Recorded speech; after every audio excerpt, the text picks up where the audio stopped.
Hello everyone, and welcome to my video on Dark Souls Remastered. I'm your host, Colors Fade. First off, let me be clear, this is not a review. Dark Souls is now 16 years old, and the remaster, which I just finished playing, is 8 years old. Enough reviews have been made about this game, but after finally playing it for myself, I had to make a video about my experience. Elden Ring was the first Souls game I ever played, and I enjoyed it so much that after finishing it, I bought the entire Dark Souls trilogy.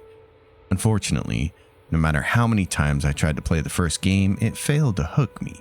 And yet, I kept hearing from other fans about how great this game was, and that for a lot of players, it was their favorite Souls game of all time. So, like any reasonably stubborn person, I decided to give it another go and actually play it to completion.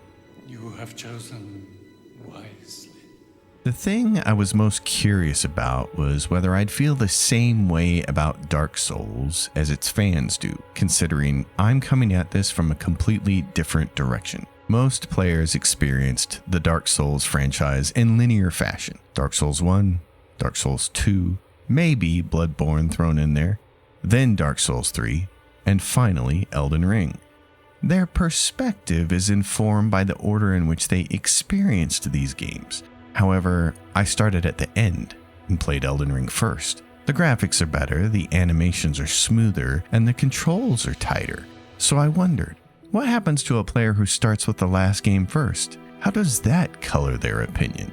Keep in mind that I'm covering the remaster here. There are some changes between this and the original game, but discussing those is beyond the scope of this video. This is simply about my experience playing the first game in the Dark Souls trilogy and how my experience with Elden Ring helped shape my reaction to it. The one thing I did try to avoid on this journey was spoilers. Granted, the game is 16 years old, so it's impossible to avoid hearing about certain things like the horrors of Blighttown or the frustration of the Bed of Chaos. But for the most part, this was a blind run. As mentioned earlier, I had previously tried to play Dark Souls Remastered a couple times before, but I'd never gotten very far. The first time I gave up at the Asylum Demon, and the second time I quit when I accidentally wandered into the New Londo ruins. I couldn't understand why the game felt so much more difficult than Elden Ring, or why I was having trouble getting good. But then something happened. During my adventures in the lands between, I learned how to parry. And after a while, as my confidence rose and I conquered Elden Ring's toughest bosses, I decided it was time to give Dark Souls another try. And as it turns out, the Undead Asylum is a very good tutorial area and a rather solid introduction to the game. There are a number of hints scattered around, and this time I made sure to inspect every one of them and really absorb what they were trying to teach me. This is when I learned that defeating certain enemies in Dark Souls requires utilizing a tactic that is largely absent from Elden Ring, the plunging attack. Of course, that didn't defeat the Asylum Demon outright. I still had to battle it afterward, but it helped tremendously. And what I noticed was that the Asylum Demon shares the same moveset as the Erdtree Avatar from Elden Ring. Or more accurately, the Erdtree Avatar uses the same moveset as the Asylum Demon. Point being, there's a shared DNA there, and I could use that to my advantage. Soon afterward, my character was flown to Firelink Shrine. This was where I had quit the second time. The skeletons on the way to the catacombs kept annihilating me, so I decided to wander somewhere else, and that's when I landed in the New Londo ruins, dark realm that my low-level character should never have stepped foot into. But Elden Ring taught me that when you're faced with a severe difficulty spike like that, you probably need to go do one of two things. Either utilize better tools or go somewhere else. In this case, I needed to do both. The game was trying to hand me the tools to victory if I would only go back to the graveyard and acquire them. One of the first weapons you find is a Morning Star. Blunt weapons, as it turns out, knock skeletons down, making them easier to defeat. So I returned to the graveyard and looted it, as well as the nearby secret area with a number of chests accessible to those curious enough to explore. And that, as it turns out, is a recurring theme with the first Dark Souls game. It rewards players who are thorough in their exploration, and I like that quite a bit. One of the things I hear a lot from Souls fans is that they hope FromSoft's next game is not an open world like Elden Ring. They want the developers to return to the style of world building they did with the Dark Souls franchise, especially this first game. It has a very intricately interconnected world, and after playing through it, I can see why fans want FromSoft to return to this kind of design. This game has one of the most carefully crafted series of interconnected areas that I've ever seen. It's built around 3 hubs, but to describe it that way is to diminish the accomplishments of the level designers. Lots of games are built around hubs, but none of them interconnect their regions the way Dark Souls does. Various locked doors, passages, lifts, ladders, paintings, and portals can take the player from one area to the next, and I must say, it makes for a very interesting world to explore. You can be wandering down a simple spiral staircase, defeat a mini-boss, and then find a door that leads to a completely different region that you had no idea existed on the other side. Later on, when you're clearing that area from a different direction, you'll come back to that same door and realize this area is all connected. That interconnectedness is so crafty and so abundant that it can be a bit overwhelming at times. If you have a weak memory for this kind of thing, like I do, you'll find yourself frequently wondering, how the hell did I get here? And how do I go back to the last bonfire? And that's another thing that's quite different from Elden Ring. The bonfires, the safe locations where you can rest and recuperate, they're quite far apart. The placement of these bonfires creates a lot of tension, especially when healing starts to run low. You find yourself frequently asking, should I press on and hope a bonfire is near? Or should I go back, refill my flasks, and try again? Every step of exploration feels like a risk, but a risk that's worth taking because the game so often rewards you for exploring. A huge reason why this kind of level design works is because the developers are always showing you corridors, doorways, or shiny items in the distance that you know you have to be able to reach. But finding the path to those locations is rarely straightforward, and it's often fraught with peril. And yet, when you do find your way to these places, it feels incredibly satisfying. All that time exploring, risking your souls, dealing with surprising enemies, and more often than not, your efforts are rewarded. It's easy to see how the Dark Souls DNA made its way into Elden Ring, and yet there are pieces that are missing. One mechanic I really liked in particular was the concept of humanity. Your character is an undead, a creature born to die and rise again, which helps tie the game's lore in with its mechanics. But your character can also collect and utilize humanity. And it's not just a cosmetic device either. Yes, you can consume humanity to heal yourself, but you can also unlock certain things by doing so. For instance, you can only kindle a bonfire by becoming a human. Doing so allows you to replenish more healing flasks when you rest, which becomes an important game mechanic, and raises a question in the early game when you don't have a lot of humanity. Should you kindle every bonfire you discover? Is it worth it? Or should you save some of your humanity for better bonfires that you'll use more often later on? The other neat thing about humanity is that certain invasions only happen when you're in human form. Additionally, you can only summon NPCs during certain boss fights when you're in human form. This creates another decision for the player. Should I spend a humanity to summon an NPC during this boss fight? And will that tip the scales to victory? Or would it be a waste of time because they're gonna destroy me and it's gonna take a few deaths to learn their moveset? All in all, I loved this mechanic. Elden Ring's rune arcs are obviously meant to stand in for humanity, and that makes sense because Elden Ring's lore is different. But still, I liked humanity better overall as a mechanic and found it to be more interesting than Elden Ring's rune arcs, in large part because it just seemed to affect more things in the game. Speaking of bosses, I must say I enjoyed the ones in Dark Souls quite a bit more than the bosses in Elden Ring. It's apparent early on that the pace of play is slower. The bosses in Elden Ring are the pinnacle of FromSoft's design, and they become so good at crafting boss fights that the only way to challenge players now is by making them faster, more frenetic, and littering the screen with excessive particle effects. When you play Elden Ring, and especially the Shadow of the Erdtree DLC, it feels like the bosses were optimized for the most elite players among us. Granted, I've learned how to defeat some of these bosses because I spent my time getting good, but I don't think that makes those bosses better, and I don't think that they make for a better gaming experience overall. With Dark Souls, the bosses are slower and more deliberate with their attacks, and this gives the player some time to think and react, which I appreciated.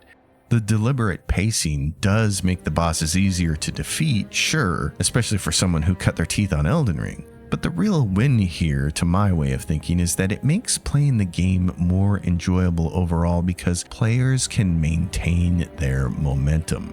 You see, in Elden Ring, bosses are frequently roadblocks that can halt progress for a prolonged period of time as the player tries to figure out how to beat them. It can take a very long time to learn a boss's moveset and properly counter it. I hate to think of the hours it took me to learn Melania, for instance, or Promised Consort Radahn.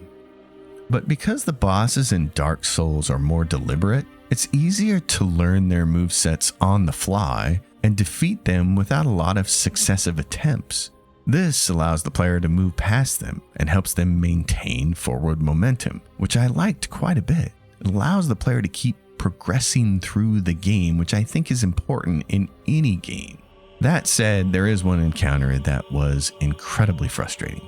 I'm sure this duo sounded fun on paper, but its execution made it more difficult than it needed to be.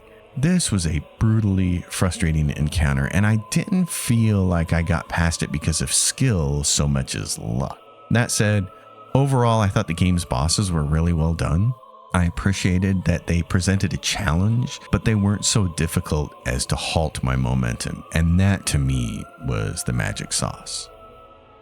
Speaking of momentum, I thought it was great that I could start and finish Dark Souls in a reasonable amount of time.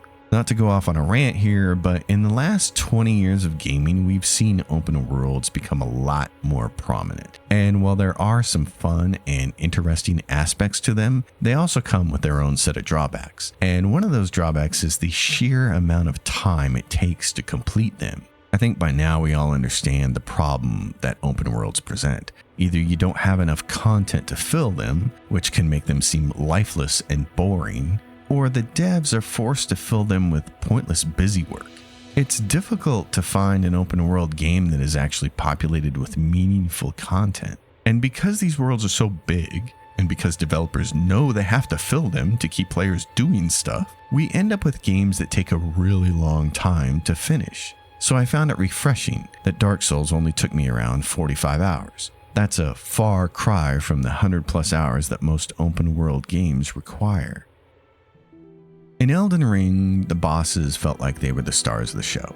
But with Dark Souls, I think the best part was the area design. Before playing, I had heard about the horrors of Blighttown and how so many players hated this place. But honestly, from the moment I stepped off the first ladder, this location won me over. I absolutely loved it. Blighttown is a vertical maze of ladders, wooden ramps, rickety platforms, and swaying bridges that all cling to the side of a cliff that you have to traverse to the bottom. The whole area is chock full of hostile enemies and shiny secrets. I've always loved these sorts of places, cities built on the side of a cliff or inside caverns, and Blighttown is that kind of place, only far more dangerous. And yet, it wasn't nearly as bad as people made it out to be. For one thing, it's incredibly scenic, and the verticality makes it feel totally different from the other locations in the game. The only problematic enemies are the blow dart snipers, but FromSoft was smart, and like many other enemies in the game, it made them so they don't respawn. So once the player clears them out, the area becomes a lot easier to navigate. The toxin at the bottom can be a bit of a pain, but again, FromSoft gives the player two bonfires, one at the top and one at the bottom, so unlike a lot of other areas in the game, you're actually not very far away from a reset. In addition, there's a really nice farming loop in the poison swamp at the bottom, so players wanting to upgrade weapons have a ready supply of materials, and the whole thing culminates with one of the most cinematic bosses in the game. Overall, I love this place. And I can say the same thing about Sen's Fortress, another location that a lot of players seem to dislike. At first, I felt a bit overwhelmed by the complexity of this dungeon. There are loads of enemies and traps, and to make matters more difficult, there's not another bonfire until you actually navigate all the way through the dungeon. And yet, it's an absolute blast. Once again, it's a very vertical location with a lot happening at every level. To add to the chaos, a giant keeps tossing boulders into a contraption that sends them rolling down one of 3 different paths. If you thought Indiana Jones was having a bad day, just wait until you have to navigate Sen's fortress. The neat thing is that the player can actually manipulate this device and send the boulders in different directions, but one has to be cautious, because there are 2 rooms in this fortress that as soon as you step foot in them, they will cause the contraption to automatically change its direction. You can even hear it when it happens. So, just because you left the device ejecting boulders out the back of the fortress doesn't mean they'll stay that way while you're wandering the dungeon. The boulders, of course, must stop somewhere, and this creates even new areas to explore and new secrets to find. All of this culminates at the top of the fortress with a variety of enemies, loots, and a showdown with a metal giant. And then you're whisked off to Anor Londo. It's obvious when you arrive in Anor Londo that this would become the biggest inspiration for Elden Ring's Leyndell. As with a lot of locations in this game, it's easy to see the trail of DNA. Anor Londo was great, regal, fun to explore. I haven't made custom maps for a game in a long time, but I found myself doing just that while working my way through the main cathedral. I enjoyed just about every part of this, except for the pesky duo boss fight. And that goes for most of the other areas in the game. I don't want to do a full breakdown and rank every location, although that would be fun. But I do want to emphasize that the areas in Dark Souls, with their layouts, enemy density, bonfire locations, and loot, are superbly designed and fun to explore. My only gripe is that even though this game is a remaster, it still looks incredibly dated. I hate to ask FromSoft for more, but now that we've had one remaster, can we get a second? I'd really love to see this game with the graphical fidelity that we have in 2026. All in all, when it comes to the areas in Dark Souls, I actually found myself loving all of them. There wasn't an area that I despised the way some of the longtime players do. And maybe that's because I played Elden Ring first, and that game has some areas that are truly detestable. In the end, Blighttown was probably my favorite place, followed closely by the painted world of Aramis and Sen's fortress. Those 3 areas are the high points of the game, in my opinion. When it comes to combat, I found the biggest change from Elden Ring to Dark Souls was the way light and medium rolls work. In Elden Ring, a light roll and a medium roll create the same number of invulnerability frames, so it's safe to wear fairly heavy armor, up to 70% equipment load, and still get the full benefit of a dodge roll. The only difference between a medium roll and a light roll in Elden Ring is how far the player actually travels. But this is not the case in Dark Souls, where a medium roll provides far fewer iframes than a light roll does. It was for that reason that I spent the first several hours of the game wearing almost no armor. I had gotten so used to the light roll in Elden Ring that I couldn't imagine living without it. However, as time went on, I realized that dodge rolling wasn't quite as important as it was in Elden Ring. For one thing, the enemies, especially the bosses, are a lot more deliberate with their movements. It's a slower pace of play overall, and that makes dodge rolling less important in a lot of situations.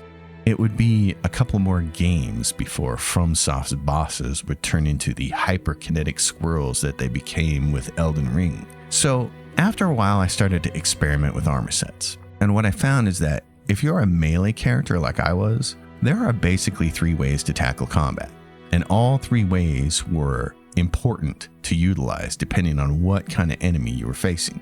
The most basic approach involves using the shield, which is something I mostly ignored in Elden Ring for a very long time, at least until I learned how to parry, and that's another story. It's fairly easy in Dark Souls to get a hold of a shield with 100% defense early in the game, and it will do exactly as advertised. It will block 100% of a physical attack so long as you have the stamina to defend against it. And this makes dealing with a lot of the game's basic enemies fairly easy. You just have to block and then counterattack. So as long as you can reliably separate them and fight them one-on-one, you're good. And if you do take a few hits, that's when wearing the heavier armor can help. The trade-off is pretty clear though. If you want to dodge roll, you probably should be wearing light armor because the medium roll is just not that good. And if you just want to block and defend, then load up on the heavy armor, be tanky, and don't really worry about dodge rolling. Blocking and wearing heavy armor works well if one intends to avoid rolling, but it doesn't take long before you run into the game's more difficult enemies, and it was at that point that I was really happy I had played Elden Ring first, because Elden Ring taught me how to parry. There are enemies in Elden Ring that I simply could not get past with conventional methods, and so I learned how to parry. As it turns out, it's also a very powerful mechanic in Dark Souls. Tougher foes like Black Knights and Man Serpents can sap your stamina quickly, which makes blocking less effective. Heavier armor can absorb some of those blows, but ultimately you're just better off if you can parry them. I found myself relying on parries quite a bit for a variety of enemies, but mostly for the tougher ones, and it made me so glad that I had played Elden Ring first and knew how to do this.